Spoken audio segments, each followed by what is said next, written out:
কথা কেউ বলে গো যে মালাকুল মউত বলে জান কবুজ করলে বলে পীরের কাছে আগে অনুমতি নেয়, বলে তোর পীরের জান কবুজ করার সময় তুই অনুমতি নিবে না, আর মুরিদের জান কবুজ করার সময় অনুমতি নেয়?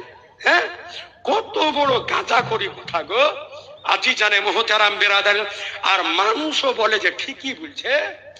আবার কয়েকদিন আগে একটা বক্তব্য শুনলাম, বলছে যে ওই দরবারের মুরিদ হয়ে গেলে নমাজ লাগে না, বলছে না, বলছে খালি নমাজ লাগে না, খালি মরিয়া দেখ তোর বাটাম ফাটাবে আগে,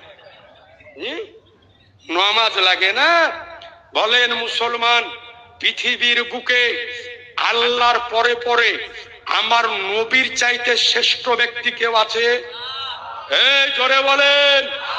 আচ্ছা বলেন, আমার নবী সাহাবায়ে কেরামদেরকে বায়াত করেছেন না করেননি? একটু কথা বলতে হবে। বায়াত করেছেন।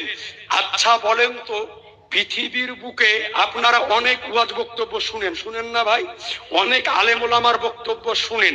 আচ্ছা বলেন তো ভাই, কোন বক্তার মুখে নবীর এই হাদিস শুনেছেন যে নবী বলেছেন সাহাবীদেরকে যে তোমরা আমার